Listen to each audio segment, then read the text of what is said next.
Hey guys, enjoy the viewing. The wind is sharp against my face as I step off the bus in Halcyon Shores. A secluded, idyllic coastal town with neat pastel-colored houses lining cobblestone streets. It's supposed to be my new start, my safe haven after testifying against one of the most dangerous men in the city. Witness protection promised a quiet life, far from the clutches of those I testified against. But from the moment I step into this town, something feels wrong. It's subtle at first.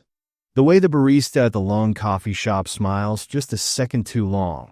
How the shopkeeper in the small grocery store greets me by my real name, then quickly corrects himself. "Sorry, ma'am. I meant to say Maggie." He stammers, his face flushed with embarrassment. It's unsettling, but I chalk it up to paranoia. After all, I'm the new face in a town where everyone knows each other. Of course, people will stare or make mistakes. Still, when a basket of groceries is delivered to my porch a week later, filled with items I hadn't ordered, I feel the first flickers of unease. My new address isn't listed anywhere publicly. Who could have sent this? I try to rationalize it as a welcome gesture, perhaps a neighbor being kind. Yet, as the days stretch on, more oddities pile up. The phone line I'm given by the authorities crackles constantly with faint whispers I can't decipher.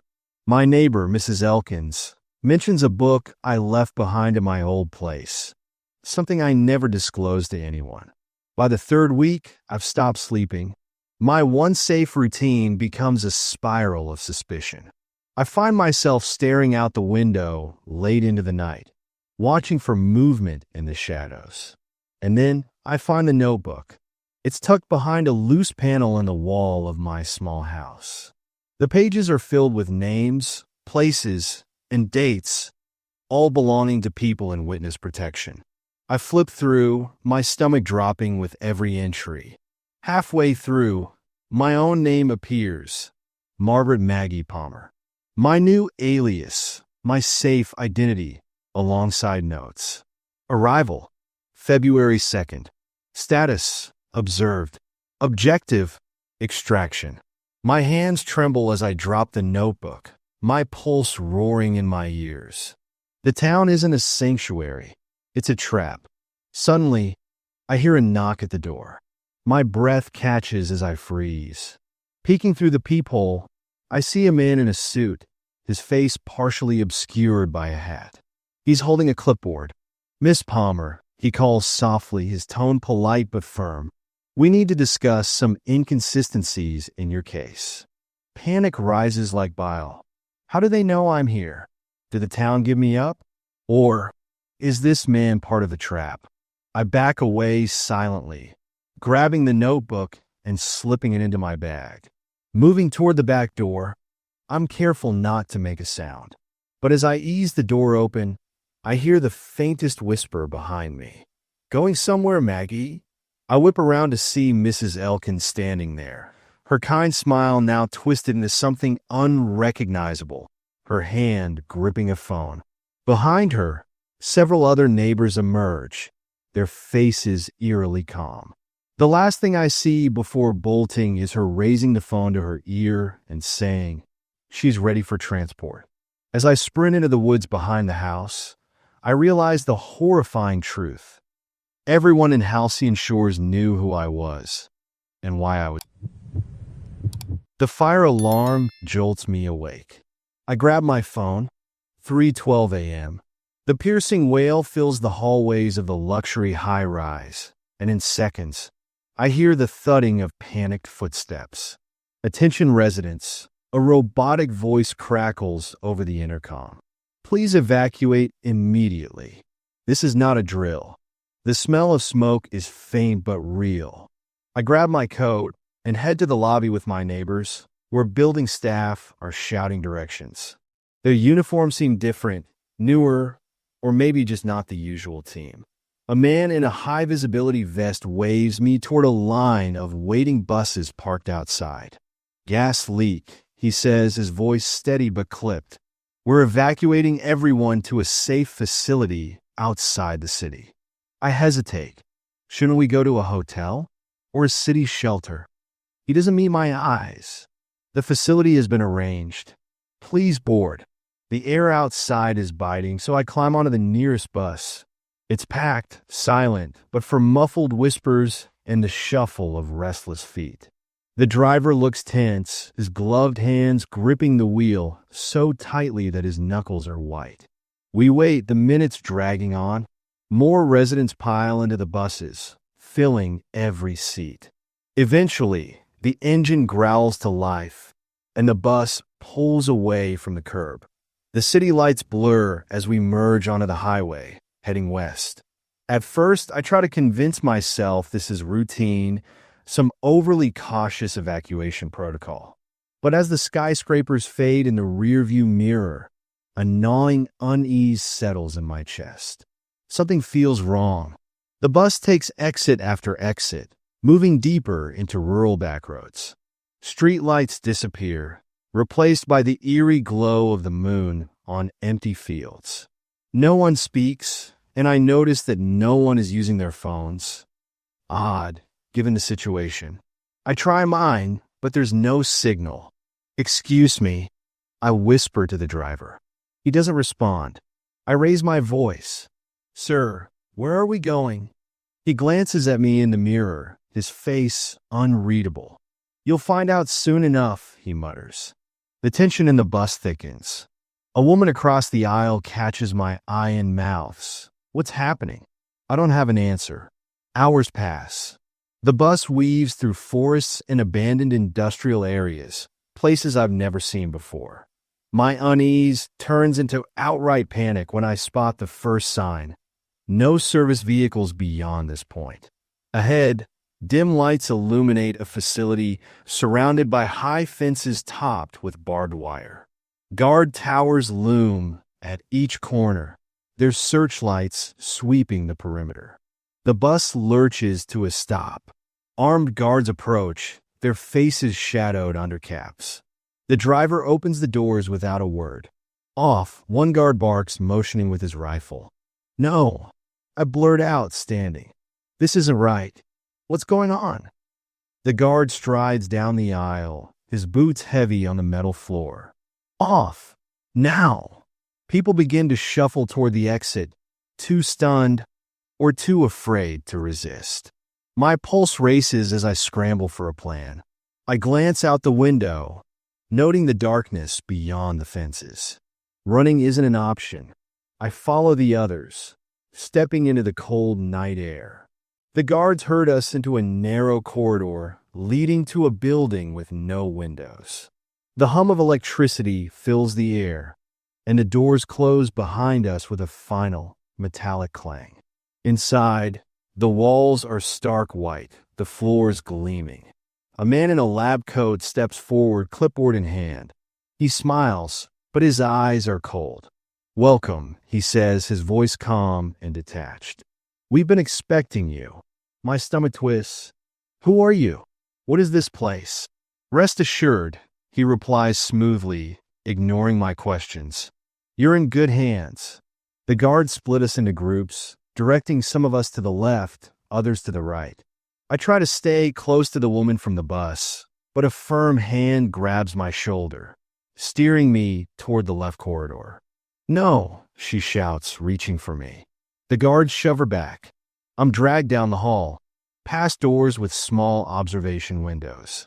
Inside, I glimpse people strapped to chairs, wires snaking from their arms and heads. "You can't do this!" I scream, struggling. The man in the lab coat doesn't even flinch. He opens a door, motioning for the guards to bring me inside. The room is sterile, filled with equipment I don't recognize. They strap me to a chair, and my screams echo in the emptiness. "Why are you doing this?" The man leans in close, his breath warm against my ear. "Because you were easy to find." His words hit like a blow, and as a needle pierces my arm, the edges of my vision blur. The last thing I hear is the door clicking shut. The gallery's lights gleam off the polished floor as I sip cheap champagne, and watch the bitters swirl around the main event, an oil painting shrouded in silk. The air buzzes with whispers, speculation about the masterpiece that's caused such a stir. The auctioneer begins his patter, and assistants unveil the painting with dramatic flair. It's eerie, a portrait of a young woman, her face so lifelike it seems to track the room. She's seated in an ornate chair, her hands folded neatly in her lap, but there's something off about her gaze, as though she knows something she shouldn't. Bidding explodes, soaring past 1 million in minutes. My client, Mr. Gallagher, motions for me to stay out of it. His sharp green eyes track the man in the corner, the anonymous bidder on the phone, face hidden by shadows. The painting sells for $2.6 million, the room erupting in polite applause. But it's not over for me. Later, as I leave, a man in a trench coat intercepts me on the curb. "You're the art dealer, right?" His voice is low and urgent. "Yes," I say warily. "Who's asking?" He doesn't give a name, only a card, black, embossed with a phone number.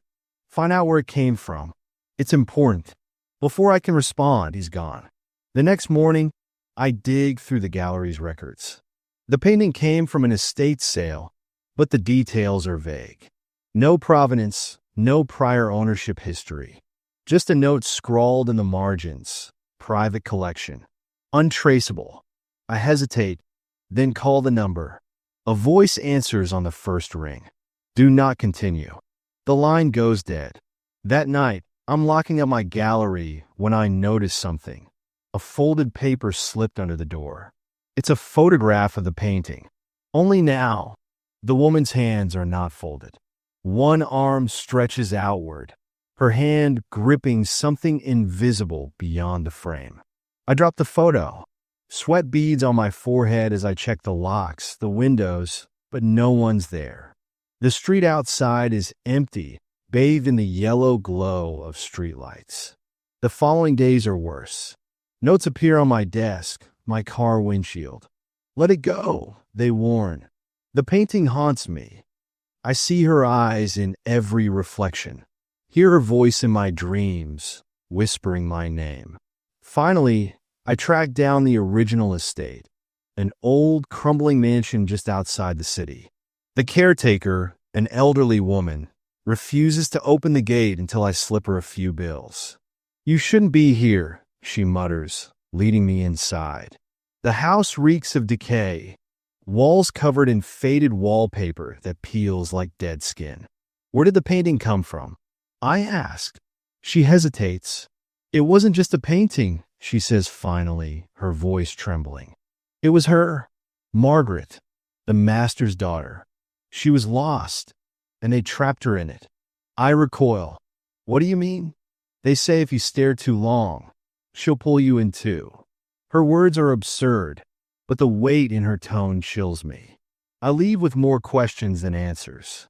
That night, I wake to the sound of glass shattering.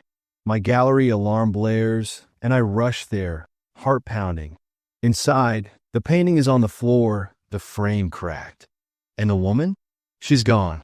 The chair is empty, her gaze absent from the canvas. The gallery feels colder, heavier, like someone's watching me from the shadows. I try to convince myself it's a break-in, a theft. But when I check the security footage, the camera shows no one entering, just the painting falling on its own. As I lock up, my phone buzzes with a text. "You're part of the exhibit now." My reflection in the gallery window stares back at me. But the eyes? They're not mine. The hospital is unusually quiet tonight. My shift drags on, the fluorescent lights above casting a sterile glow that makes every shadow seem sharper. I'm a medical resident on the night shift, my 5th in a row, and exhaustion has dulled the edges of my mind. It's 2:37 a.m. when I first notice the movement down the hall. A janitor pushes a stretcher into the corridor marked restricted, under renovation. It's not unusual to see staff working late, but something about this feels off. The wing has been closed since I started here months ago, yet I've never seen construction crews, not even a stray toolbox. I shake it off and return to my charts. But the image of that stretcher lingers, a splinter in my mind. The second time, it's 3:15 a.m. I hear wheels squeaking faintly, a sound that echoes down the otherwise silent hall. Another stretcher, this time with a figure draped under a white sheet. The janitor's face is blank, his movements robotic as he vanishes into the restricted wing. A creeping unease settles over me. Why are they using a closed ward? And who are these patients? I tell myself not to overthink it. It's just a hospital. Things happen all the time that don't make sense to outsiders. But as the minutes tick by, curiosity gnaws at me. I decide to take a closer look. The door to the restricted wing is unlocked. The air changes the moment I step through, colder, stale. The lights flicker slightly, humming with an irregular buzz. I glance at the nurse's station, empty, abandoned. The computer monitor displays nothing but a blinking cursor. Rows of closed doors line the hallway, each one numbered, but without patient names. The first room I peek into is pristine. A hospital bed, monitors for stands, all in perfect working order. But the bed is occupied. A man lies motionless, his chest rising and falling in steady rhythm. I glance at the chart hanging by the door and my stomach twists. DNR, do not resuscitate. The notes are sparse, cryptic. His name is unfamiliar, his condition unlisted. The monitors beep softly, the only sound in the room. The next door reveals the same scene. A patient hooked to machines, their expression slack, lifeless. Another chart with the same designation, DNR. My heart races now, each step heavier than the last. These patients, who are they? And why are they being kept here, hidden in plain sight? The sound of wheels squeaking echoes again, closer this time. Panic floods me, but my feet are glued to the floor. I peek around the corner and see another stretcher being wheeled in. The janitor's face is expressionless, his eyes fixed forward. I duck into an empty room, my pulse hammering in my ears. The stretcher stops outside the door across from me. The janitor pushes it inside, but the patient under the sheet doesn't move. The silence is suffocating. Summoning what little courage I have, I inch out of the room once the hall is clear. The door the janitor entered is slightly ajar. I push it open and freeze. The room is filled with rows of unconscious patients, all hooked to machines. Some have tubes snaking down their throats, others hooked to 4 drips that glow faintly in the dim light.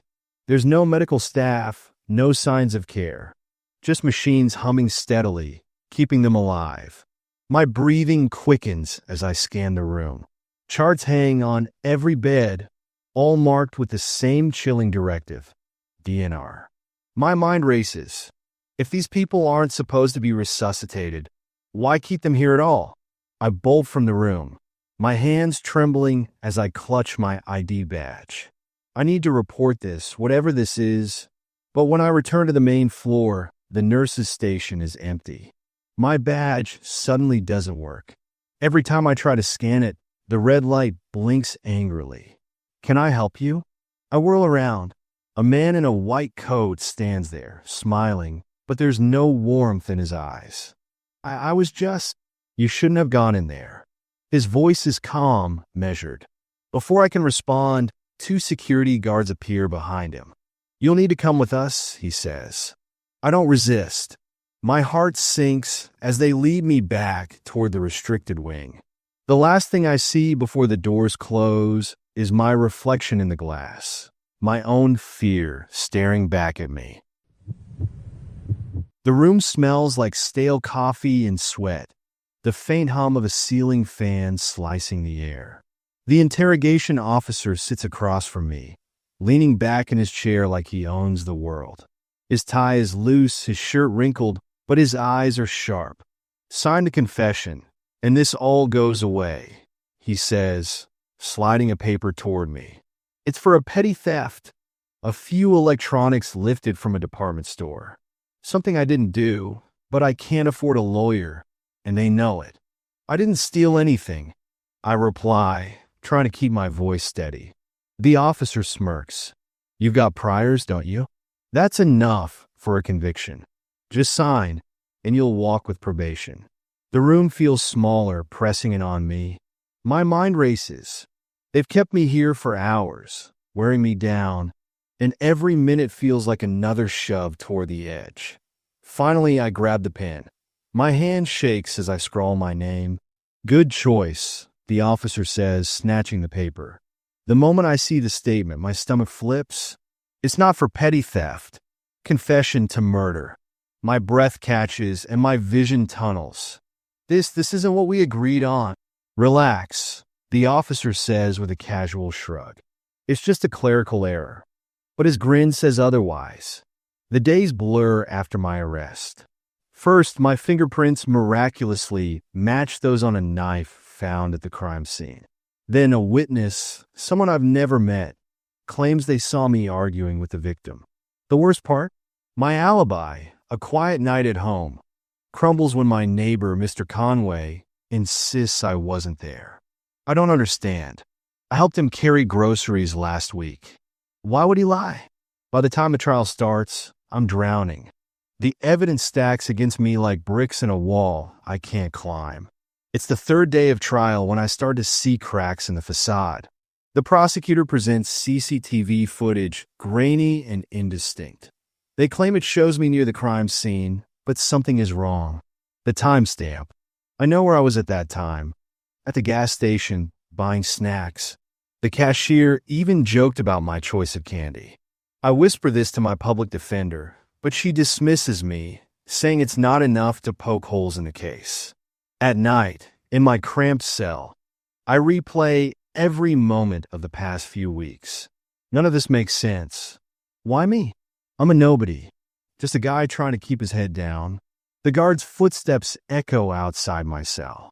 He pauses, sliding a note under the bars before continuing his patrol. I unfold it with trembling hands. The handwriting is rushed, almost frantic. They needed a scapegoat. Check the DA's record. I don't know who left the note, but it ignites something in me. Over the next week, I pour through every scrap of information I can access in the prison library. The district attorney, Alan Mercer, has a spotless record, too spotless. Case after case, his conviction rate is nearly perfect. Then I find it, a news article from 2 years ago. A high-profile case where a key suspect was cleared just before trial due to a technicality. The victim's family accused Mercer of manufacturing evidence, but the story disappeared quickly. My pulse races. On the last day of my trial, Mercer calls a surprise witness, a detective who claims I confessed to him privately, away from recording devices. I glance at the jury. They're eating it up, but as the detective drones on, something clicks. His phrasing, his pauses, it's all rehearsed. Your Honor, I interrupt, standing despite my lawyer's protests.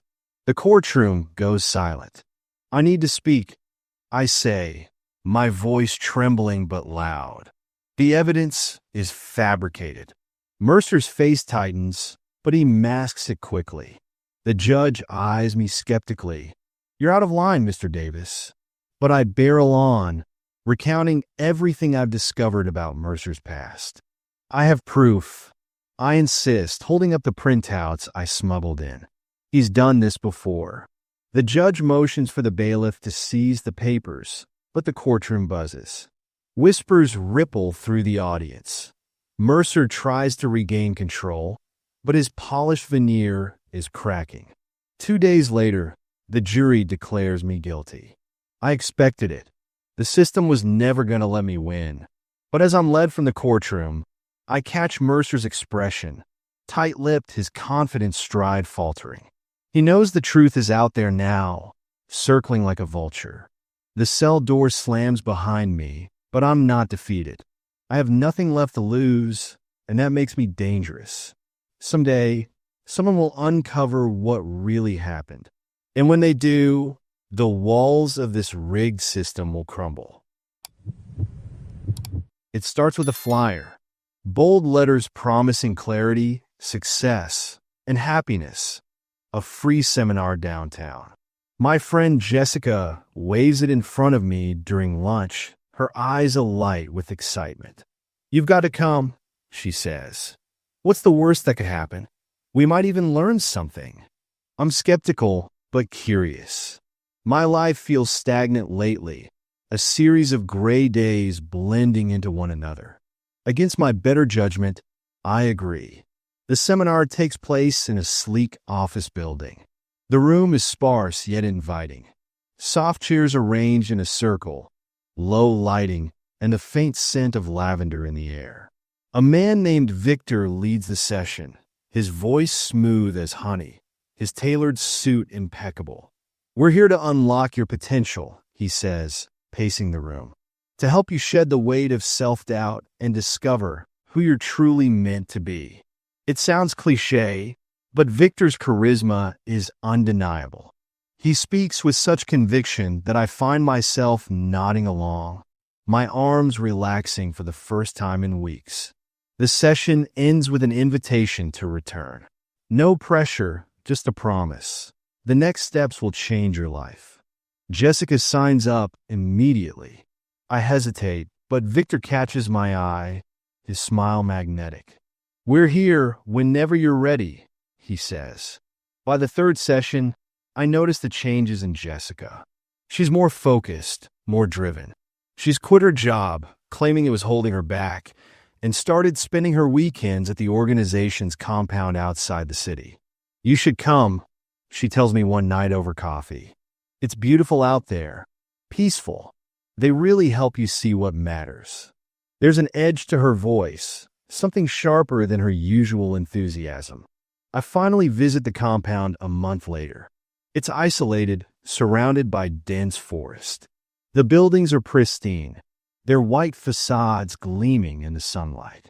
People in matching outfits move purposefully across the grounds, their smiles fixed, their eyes oddly distant. Victor greets me like an old friend, his grip firm, his gaze piercing. "We're so glad you've joined us," he says. The weekend is a blur of workshops, meditation sessions, and carefully curated meals. Everyone is kind, but there's an underlying pressure to conform. Questions are deflected with gentle but firm redirection. "You're overthinking," they tell me when I express hesitation. "Just trust the process." Jessica becomes harder to reach after that. She doesn't answer her phone, and when I visit her apartment, it's been emptied. A neighbor says she left in the middle of the night, a moving van whisking away her belongings. She said she found her calling. The neighbor shrugs. I go back to the compound, demanding to see her. The staff is polite but evasive. "She's focused on her journey right now," Victor explains, his tone calm but unyielding. "When she's ready, she'll reach out." I don't believe him. That night, I sneak into the administrative building while the others are asleep. The office is locked, but a nearby window is cracked open. Inside, I find a filing cabinet labeled progress reports. Jessica's file is near the top. It's filled with notes. Stage 1, sever ties with family and friends. Stage 2, financial contributions confirmed. Stage 3, full integration pending. My blood runs cold. The next file I pull is blank, save for the header. Candidate, Rachel, pending. My name. I try to leave the compound, but Victor intercepts me at the gate. "You've come so far," he says, his voice steady. "Don't throw it all away now." "I'm done," I snap. "I'm leaving." He steps closer, blocking my path. "We can't let you do that," he says softly. 2 staff members appear behind him, their smiles gone. My heart pounds as I realize the gate is locked. I run, darting into the woods. The darkness swallows me, branches clawing at my arms as I push deeper into the forest. Behind me, I hear footsteps and Victor's voice calling out, calm and measured. "You can't escape yourself, Rachel. We're only here to help. The forest seems endless, but eventually I see headlights in the distance. A truck rumbles down a dirt road, and I sprint toward it, waving frantically. The driver stops, his expression confused but kind. "You all right?" "No," I gasp. "Drive. Please, just drive." As we pull away, I glance back. Victor stands at the edge of the woods, his figure barely visible in the truck's rearview mirror. His smile lingers in my mind long after the compound disappears from view. Jessica never comes back. The compound vanishes too, its phone numbers disconnected, its website scrubbed clean.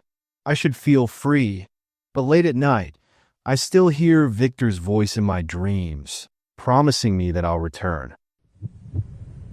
The job came through an anonymous referral.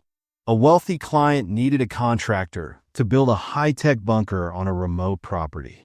The money was too good to pass up, even if the details were sparse. When I arrived at the site, the land was nothing but barren stretches of dirt and scrub. The client, a man named Harris, waited by an old pickup. He was tall, wiry, and oddly polite. "Thanks for coming," he said, shaking my hand. His grip was cold, his eyes shifting constantly, like he was expecting someone to appear out of nowhere. He handed me a blueprint, a detailed, overbuilt design for a bunker with reinforced steel walls, air filtration systems, and soundproofing. "Everything here is non-negotiable," he said firmly. I thought it was strange, but I chalked it up to paranoia. Lots of rich people like to prepare for worst-case scenarios, and Harris was clearly one of them. The project started smoothly. Harris rarely spoke, just hovered nearby, watching my crew and scribbling in a notebook. At first, I didn't mind. It wasn't unusual for clients to be involved in projects of this magnitude. But as the weeks went on, his behavior became unsettling.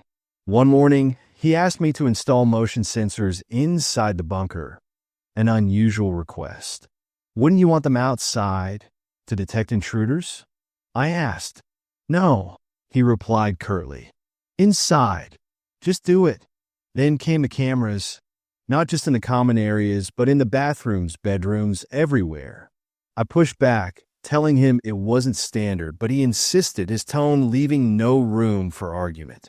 "It's for safety," he said, his eyes narrowing. The bunker's completion date loomed closer, and Harris's demands grew stranger. He asked for locks that could only be opened from the outside, vents that could seal completely, and a central monitoring system that controlled every part of the bunker from a single panel. I started feeling uneasy. The features he wanted weren't just for survival. They felt like tools for containment. One evening, I stayed late to finish wiring the ventilation system. Harris was nowhere to be seen, and the stillness of the empty property felt suffocating. That's when I saw it. A door in the blueprint that wasn't in the original design. It was labeled Sublevel 2, a part of the bunker I hadn't worked on or even known existed. I grabbed my flashlight and headed to the bunker. The entrance was hidden behind a steel panel in what I thought was the final room. When I pried it open, a set of stairs led downward, disappearing into darkness. Every instinct told me to turn back, but I couldn't resist. The air grew colder as I descended, the walls narrowing. At the bottom, I found a small, sterile room with a single desk and a filing cabinet. Papers covered the desk, each one a profile, names, dates, photographs. One of the files caught my eye, Jack Lawrence. My stomach dropped. That was my name. The profile included my work history, family details, even the route I drove to the site every morning. I flipped through the pages, panic rising. At the bottom was a single line in bold. Status, under observation. A noise echoed behind me, a low, metallic creak. I spun around, my flashlight shaking in my hand. The door at the top of the stairs was closing. I bolted up the steps, but I was too late. The door slammed shut with a deafening thud. the lock clicking into place. "Harris!" I shouted, pounding on the steel. "Open the door!" No response. For what felt like hours, I searched for another way out, but the walls were impenetrable, the air growing thinner. My flashlight flickered, the beam casting jagged shadows. Then the cameras came to life. Red lights blinked on, swiveling to follow my every move. Through the speaker system, Harris's voice crackled. "I told you not to pry." "What is this?" I demanded, my voice cracking. "You were chosen," he said simply. "This bunker isn't for me. It's for you." Before I could respond, the lights cut out, plunging me into darkness. I woke up hours later, or maybe days. The room was illuminated by a faint glow from the monitors, each screen displaying live footage of the bunker above. Harris was gone, the site deserted. I pounded on the door again, screaming until my throat burned, but the only sound was the low hum of the air system. The cameras stayed fixed on me, unblinking as I sank to the floor, realization washing over me like ice. This wasn't a bunker for survival. I'm a social worker in a rural town, the kind of place where secrets nestle between the cracks of weathered wood and peeling paint. When a neighbor reported seeing a strange child in the backyard of the Whitaker family, I didn't think much of it. Maybe a friend's kid or a visiting relative. But protocol is protocol, so I drove out there the next afternoon. The Whitakers lived on the edge of town in a house that seemed to sag under the weight of years. The lawn was overgrown, the paint chipped, but the windows sparkled as if someone inside cared, even if the house didn't show it. Mrs. Whitaker answered the door, her apron dusted with flour. She smiled warmly, inviting me in before I even introduced myself. "What brings you out here, Ms. Lane?" she asked, wiping her hands on the apron. I explained the report. Her smile froze for a fraction of a second before softening again. "I'm not sure what they saw," she said, her voice light. "It's just my husband and me here. No children." Something about her tone stuck with me. It wasn't defensive, more like she'd practiced that response. I decided to push a little. The neighbor mentioned a child near the edge of the yard late at night. They were concerned for their safety. Mrs. Whitaker's lips pressed together briefly. Then she laughed. "Probably a deer. We get all kinds of wildlife out here." Her husband entered then, wiping grease from his hands, a scowl etched on his face. "Something wrong?" "No," she said quickly, almost too quickly. I left soon after, feeling their eyes on me as I walked to my car. That night, I couldn't shake the image of the house. Something about it gnawed at me. The way the curtains in the upstairs window had shifted as I left, like someone had been watching. The next day, I called the neighbor who'd reported the sighting. They insisted the child wasn't a deer, wasn't an animal at all. "I've seen them twice," the woman said, her voice low. "A boy, maybe 8 or 9, just standing there, staring at the woods." The following week, I visited the Whitakers again, unannounced. Mrs. Whitaker seemed less welcoming this time, but she let me in. I asked to use the restroom, seizing the chance to look around. The house was clean but sparse, as if they'd removed anything unnecessary. Then I saw it, a door at the end of the hallway, padlocked from the outside. I kept my voice casual. "What's in there?" "Oh, just storage," Mrs. Whitaker said quickly, her smile brittle. That night, I couldn't sleep.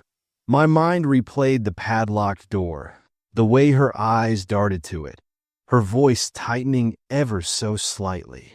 I requested permission to investigate further.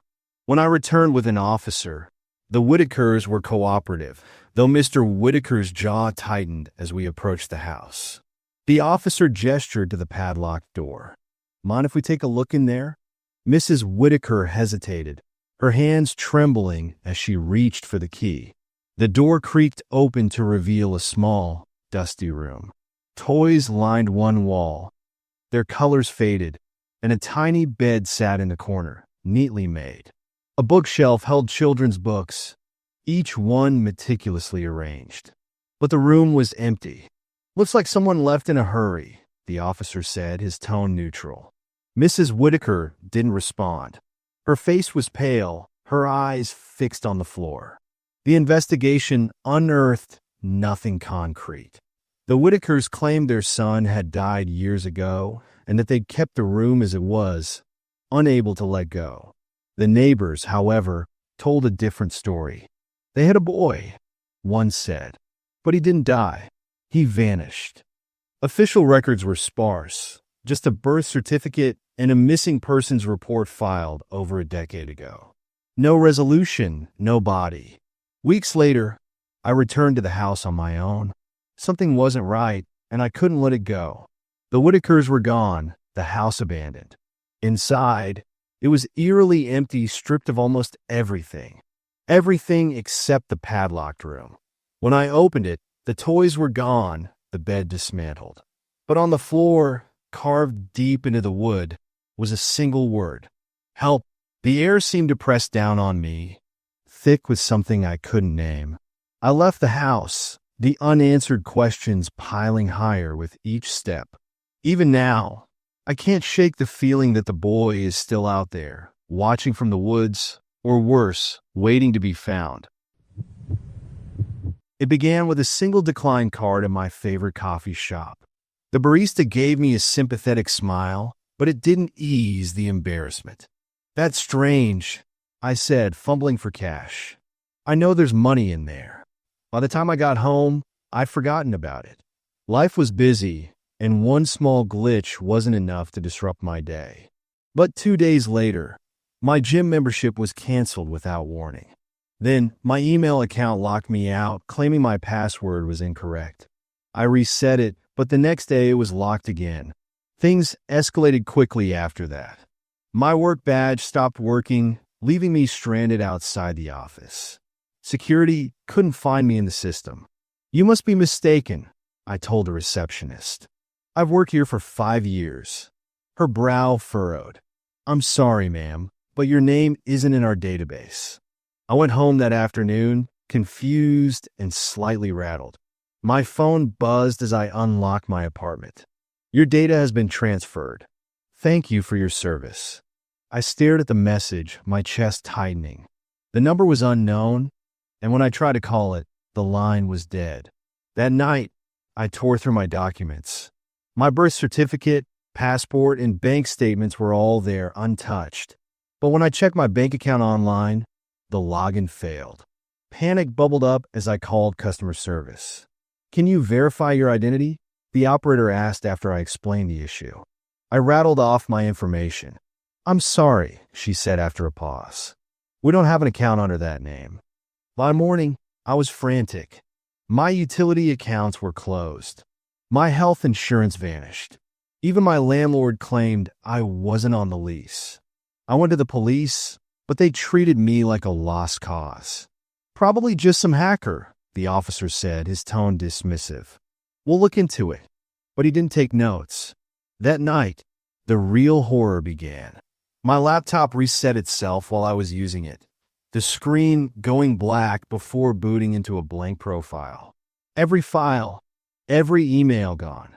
And then the photos.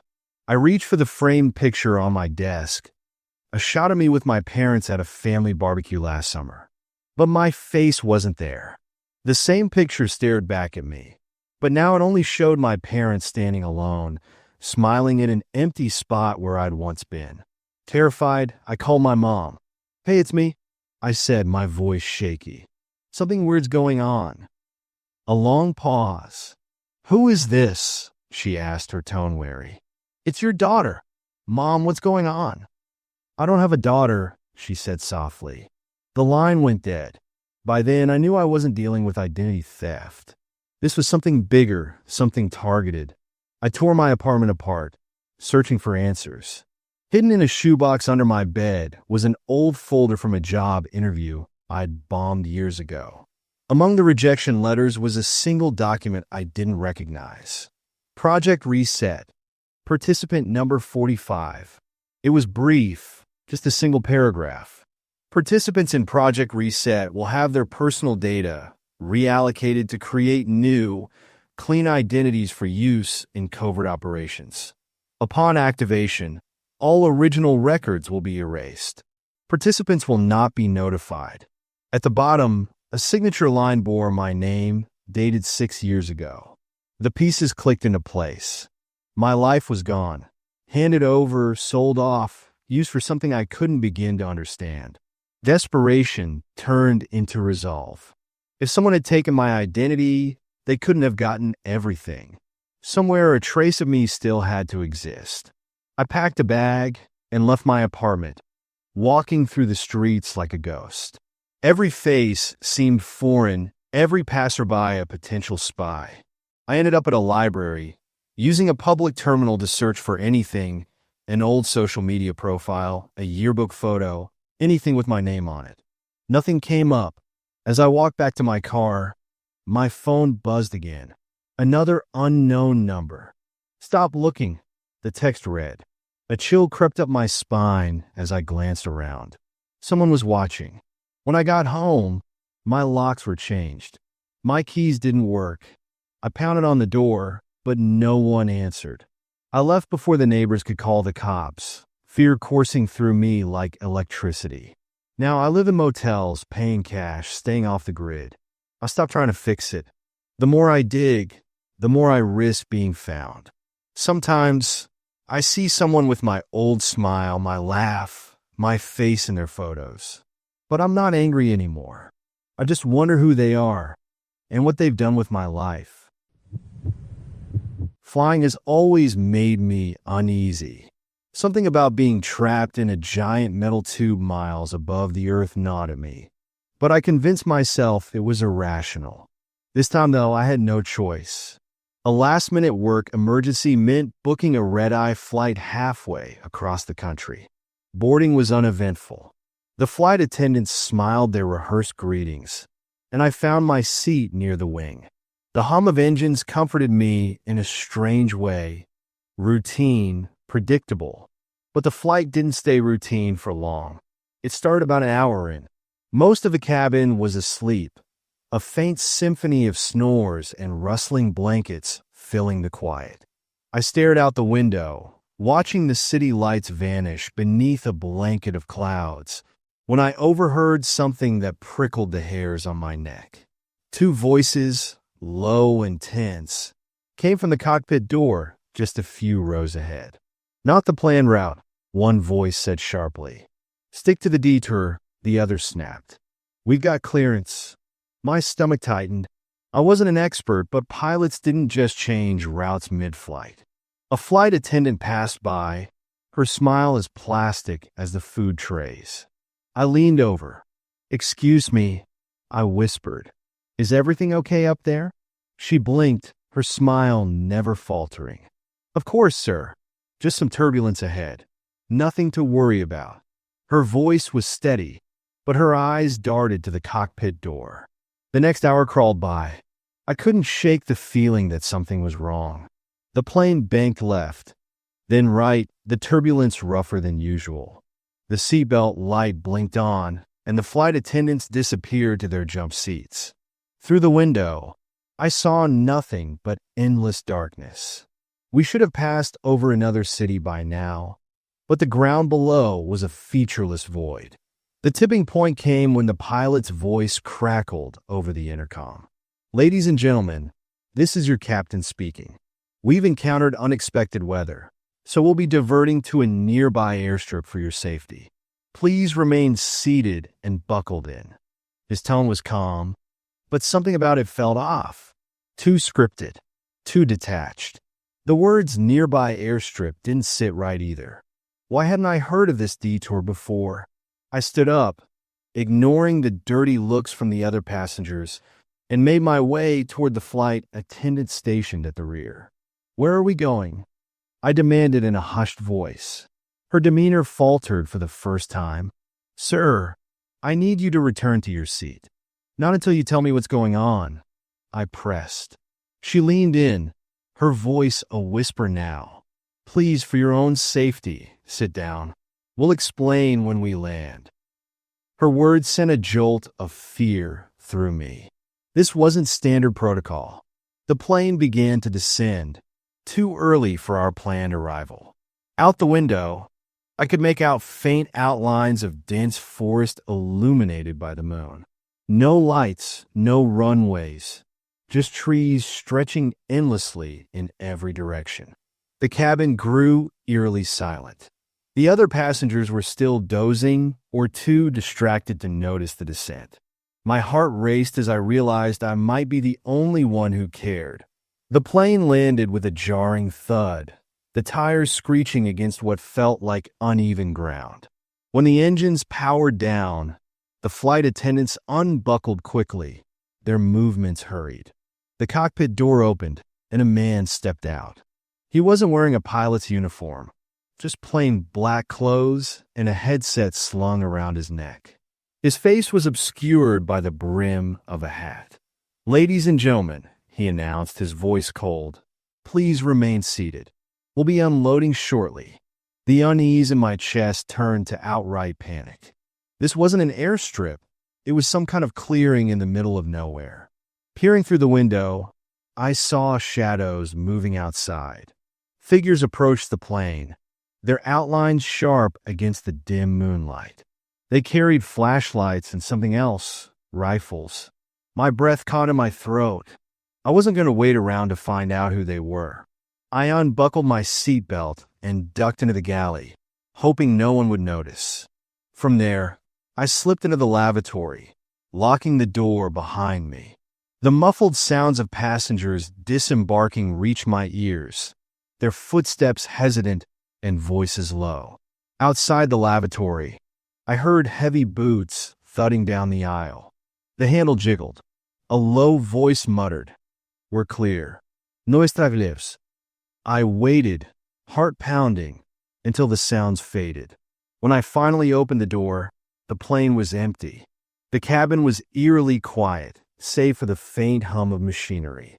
I looked out the window again, my blood running cold. The passengers were lined up outside, surrounded by armed guards. I ducked back into the shadows, unsure of what to do.